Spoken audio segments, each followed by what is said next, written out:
Hey paparazzi, it's your girl AQ here, and right now I'm going to talk to you about invoicing and order fulfillment. So there's a lot of new things going on here since last convention. I'm really excited, and there's a lot to cover, so let's dive in. First thing that I want to talk to you about is before you're even going live and before you start invoicing, there's a feature in Premiere that's going to help you be more efficient with your invoicing.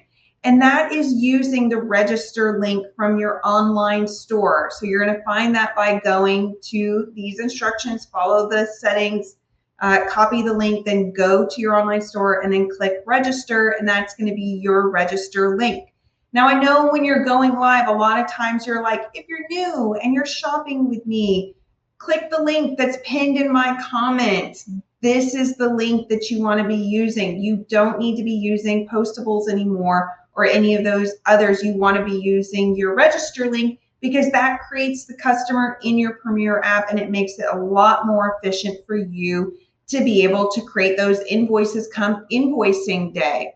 Now, the QR code that you see here on the screen is for a new Facebook feature. This is not a Premiere feature, a new Facebook feature that is a comment response thing that you can set up, and you can say, if you're shopping with me new, comment #new, and you'll get a link to go register.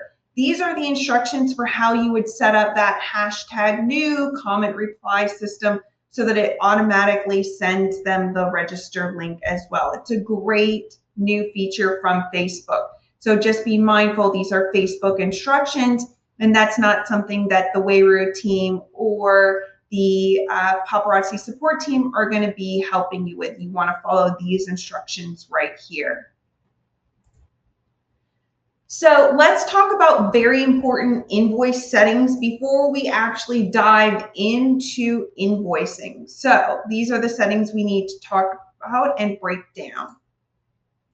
First things first is setting up invoice settings, and these invoice settings determine how long a customer has to pay their invoices or how long they are before they are absolutely due. And it will automatically cancel the invoice if they exceed the time period from when they have to pay for it. So there's two variations here, right? So you have number of days they have to pay versus they have to pay on a specific day of the week. So days would be I invoiced today, you have 2 days to pay. If I invoice multiple times in a week, it's likely that I'm using days, and I set that accordingly. And then I make the decision whether or not I'm going to have reminders go out. Now, here's something very important about using reminders. If you require invoices to be paid in 1 day from the time that you generate those invoices, then you won't be able to set up a reminder because the minimum time for reminder is 1 day, and there's no 1 day between your 1 day being required, right? So that makes sense to everybody. The second option there is if you do invoicing on Wednesdays and all invoices are due by Friday, then you're going to set up the weekly selection. You're going to say due by Friday, and then the same thing applies for your reminder. If you invoice on Thursday, but they're due on Friday, there's no day between to do a reminder, so it won't let you send that reminder. So that's invoice settings. The other feature that you have here that you want to set up is your consultant cost.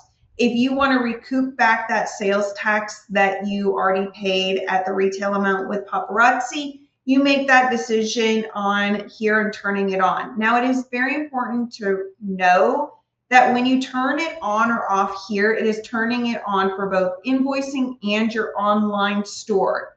Now, one of the most common scenarios that I will recommend turning it off if you typically do collect it back is obviously for in-person sales. If you're doing a vendor event or a fair or anything like that, it's a lot easier to just collect $5 cash versus $5.35 or $5.50 or whatever the case may be and have to make change out of those situations. So a lot of people will turn off this setting while they're at that vendor event and then turn it back on. Now, again, remember, as I just said, when you turn it off, it is also off for your online store. So if you want to recoup those back on your online store, you may want to consider turning off your online store while you're at that vendor event. One of the other things that I want you to understand here is your shipping settings. So you have to set up your shipping rates before you start doing invoicing. So first thing is defining whether or not you're going to allow free shipping on those orders. So you toggle that on and you set that minimum amount there that you see. The next variable is your shipping rates, which are typically done by weight. And these are weight ranges that you set up in the app. And the system will automatically calculate the total weight of that if you're doing that. If you're doing just a flat rate, $5, everybody pays $5 for shipping, you can leave it 0 just as you see there and do it as $5. Now, it is important for me to make a note here about the shipping rates is that if you are using ShippingEasy, that's fantastic. I love to hear that. But it does not do real-time rate calculation for you here. These are rates that you set up and you want to figure out what the average cost of shipping is for you and set it according to that. The final newest feature here is shipping presets, and presets allows you to have quick, easy preset shipping rates that you use for any kind of special incentives or anything that you do. If you're doing a giveaway and you say, if you're sharing my live, I have one lucky winner is going to win 50 pieces for $4 shipping. That would be a great opportunity for you to do the $4 shipping on that. The other thing that is a setting that you want to make sure you're setting up correctly is the ship order default. Now, this determines whether or not when you do invoicing, and we'll talk about this in a moment when I show you in the app, but when you do invoicing, do you want to have the ship order automatically on and it's going to show the rates and options there, or do you want to toggle it off? Now, because I'm big on being efficient and effective with my time, the faster I am invoicing, the faster I am getting sales, the more time I can do things like spend time with my family, right? So what I like to do and recommend is that if you offer pickup for your local customers that are shopping your lives, but you also ship the orders, what you want to do is you want to group those orders together, right? Group all your pickup orders together, group all your ship orders together. And when you go to do invoicing, you're going to come into settings and manage this setting according to what you're doing. So if I'm doing all my local pickups first, I'm going to come into this setting and I'm going to toggle it off. Now, when I get into creating invoices, that's one less click that I have to make. Once I'm done with all those pickup orders, I'm going to come back into settings and I'm going to turn this setting back on. And now I'm going to create all the invoices for all of my customer orders that I have that have to be shipped. Now, before we dive into the app and I show you all of these things in here, let's talk about one other new feature here that you have to turn on is customer rewards. Customer rewards was released this year and is a relatively new feature. And I want you to understand how it works. So first things first is that it does follow Paparazzi's buy 10, get 1 free rules. If you do not follow those as a general customer reward program and you don't offer that, that's perfectly fine. You're going to leave these settings off. The other thing to note is that if you do offer customer rewards with the buy 10, get 1 free program, but you require that all 10 be purchased on one order and you don't want to manage this on multiple orders, that's perfectly fine. You're going to leave this setting off because it looks at the total of all the customers' purchases to calculate rewards. There's not currently a setting that says, is it all in one or in customer totality? So make sure you understand that.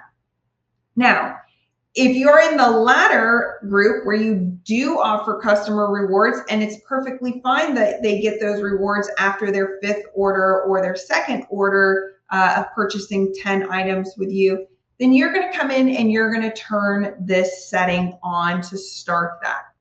Now, it's very important for you to know that once you turn it on, that's when rewards start counting. So if you have been using Premiere and you want to turn this on, that's fantastic. Love to hear it. Just know that those customers that have been shopping with you, their rewards for past orders aren't going to start counting.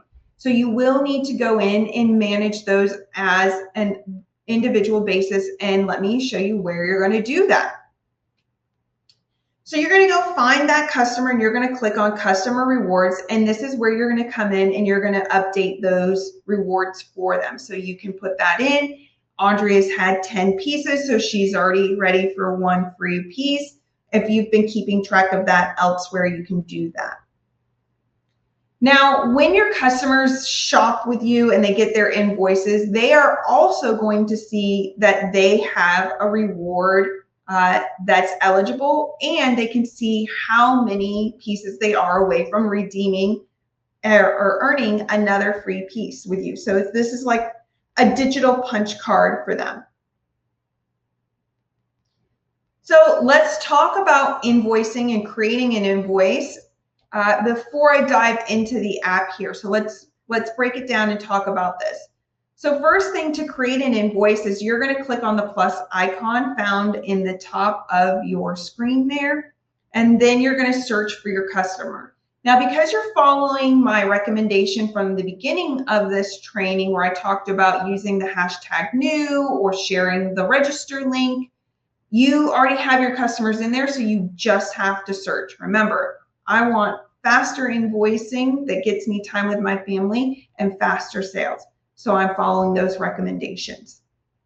Now, once you click the plus icon and you find the customer, the next thing that's going to pop up is going to show you if they have any existing open orders, meaning you haven't sent the invoice to them. This is going to show up. If you want to add pieces to those open invoices, then you're going to do that here by clicking on which one you want to add it to. But if you want to create a new one, you're going to click the create new order. And once you click create new order, this is what you're going to see. Or if you see edit, it's going to do the same thing. You'll just list all those pieces. So you can see here at the top, I have 1 reward available. So you see that there. But then now I have the ability to add and manage this order. So I'm going to switch over to my iPad and show you what this looks like in the app. So here I am on my iPad, and I am on the menu selection. So I'm going to go to orders, and here are all of my orders. So I want to click on a new one. We're going to find Cassie. So here is Cassie's order.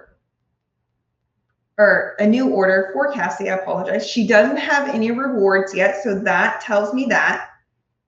And now I want to add pieces to her order. So I am going to click on the scan icon, and that's going to bring up my barcode.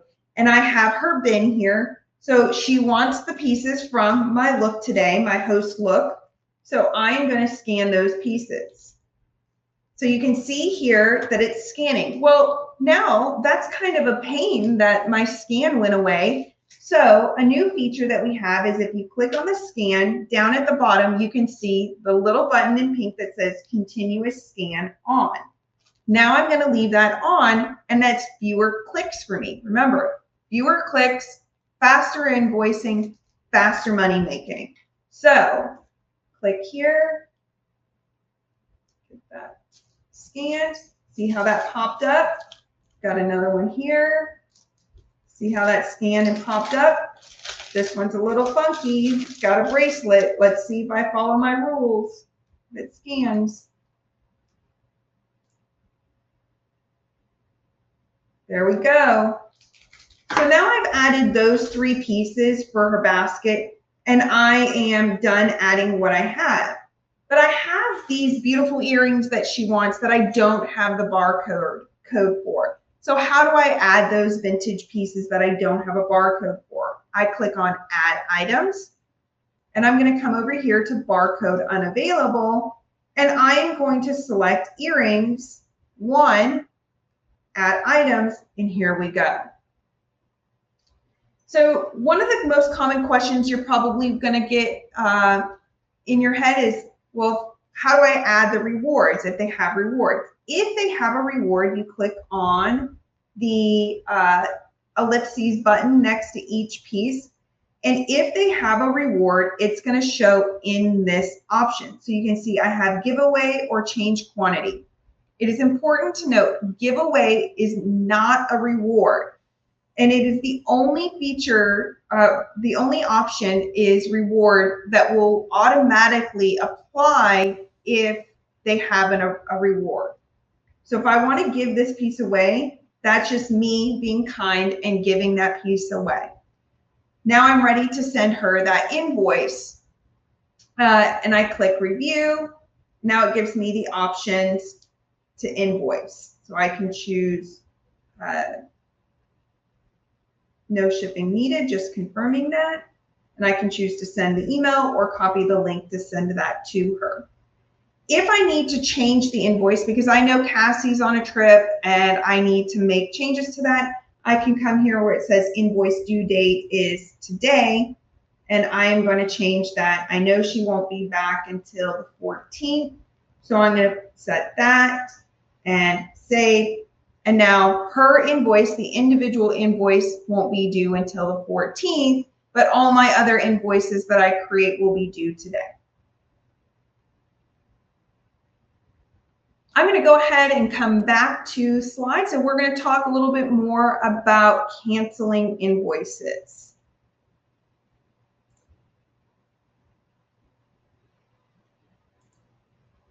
So canceled invoices happen in one of two scenarios. If a customer doesn't pay for their invoice by the due date that you have set, then it will automatically cancel that invoice, and it puts the inventory back into your inventory and makes it available for others to purchase it. The other scenario that a canceled invoice comes from is when you cancel an invoice for one reason or another. If they called you and told you you couldn't do it, if you made a mistake, that kind of thing, it cancels the invoice right there. Now you do have the ability to go into canceled invoices and recreate those invoices if it happens that the invoice got canceled automatically because they didn't pay it. You all know you have those customers where they're going to call and say, oh, I meant to, I totally forgot. Can you resend me the invoice? You can say, sure thing, I got you. And you come in here and you recreate the invoice. And it's going to be found under canceled, and then you search for their name and you can find it there.